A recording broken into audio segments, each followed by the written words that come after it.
Hello. In today's quick Grok video from Top Quadrant, we'll talk about creating a business glossary in TopBraid EDG. Defining business glossaries is a data governance activity performed in order to provide organizations' data with a business context. Business glossaries contain business terms with precise definitions, business rules, and various other information such as where data referenced by a term is stored and where this data is used. Let's switch to TopBraid EDG. Today I will use a glossary that I already have prepared in a spreadsheet. This is quite often how glossary definition activities have started. Organizations often work on a spreadsheet first, and then they implement a data governance system. So this particular small glossary deals with various procurement terms, suppliers, vendors, purchase orders, and so on.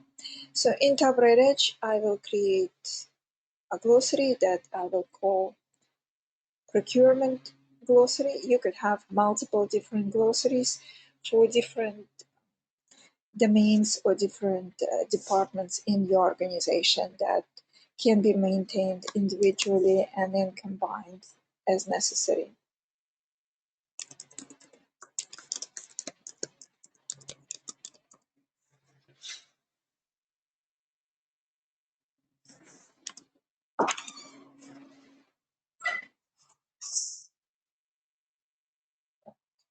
With glossary created, I will import data into it.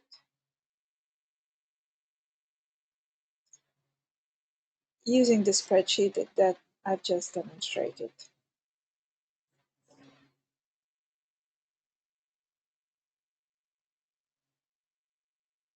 And import items as business terms.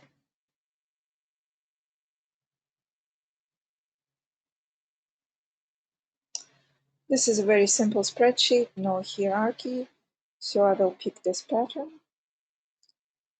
And the definition column is already mapped by Edge, so the term is where my term name or label column is.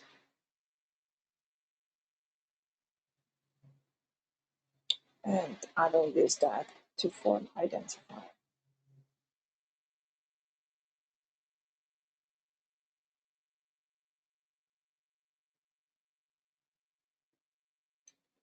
Now I have my terms. Let's take a look at some of them. So first, I could start building relationships between different terms, such as, let's say, vendor and vendor number. Let me show you all the properties or fields that we have available. So if I want to say that related term for a vendor number is vendor, I could just simply drag and drop it and establish that relationship. I could also start looking at the definition and refine it, and perhaps extract some business rules from it. So actually in this definition, there are a number of business rules embedded. The fact that vendors must have tax identifier number,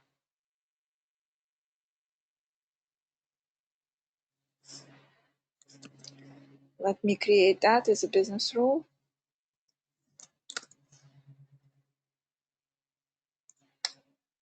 Save changes.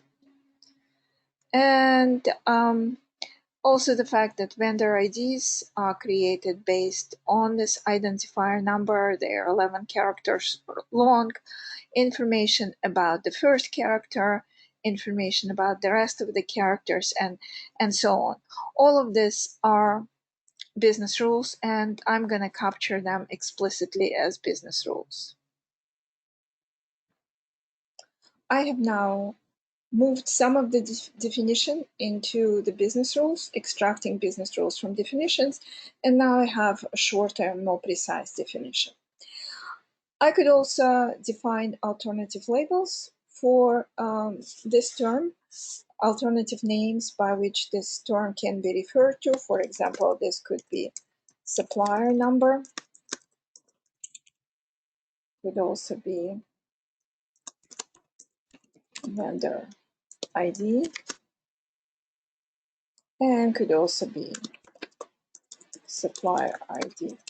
So these are other terms by which this business term can be known in the enterprise. Now I have created business rules which are readable for all the users and can be reviewed, approved, and used by business analysts and other relevant people in the organization. One of the things that we want to do is to be able to map our data sources where data referred by this term is located to the term. In order to help automate this process, I'm going to create a data value rule. This is an explicit machine processable rule that we will use in order to automate the mapping process. So I'm going to create a new data value rule. I am going to call it the number data rule.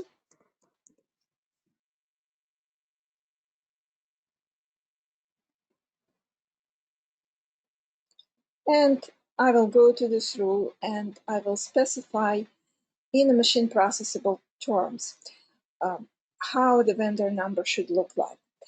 So we know that it must be 11 characters long, so I'm going to say 11 as its min length and 11 as its max length. And I'm also going to give it a regex pattern as described by the business rule. So basically the first character is either D or I, then we have 9 numbers followed by 0. And then I'm going to save changes. I'm going to go back to the vendor number. So we now have the data value rule. I also want to say what this data is required for, where it's used. I'm going to pick some business activities such as accounting and procurement. So now with these definitions completed, and let's see all the information that we now have available. Let's map our data to this business term. We could do this manually, or now that we have the vendor number data rule, we could ask TopBraid EDG to do this for us. I have a number of data asset collections or data dictionaries already captured in TopBraid EDG. For example, Northwind, it does deal with purchase orders and orders in general, vendors, suppliers, and so on. So quite a number of relevant data elements for which business terms are provided in my glossary. So what I'm going to do, I'm going to include this new glossary into this data dictionary. And to do this, I'm going into includes dialog and search for my new glossary, procurement glossary.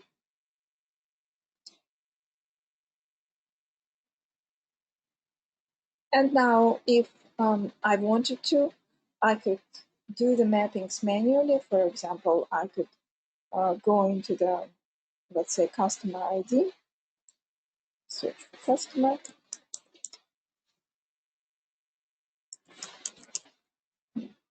So any of the customer ID fields, and use this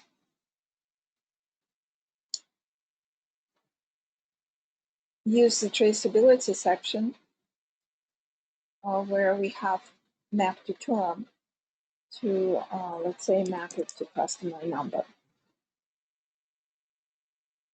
So that's one way of doing it, but it's a pretty labor-intensive process, especially if I have a lot of data elements. Another way of doing it is to let TopBraid EDG automate it for me.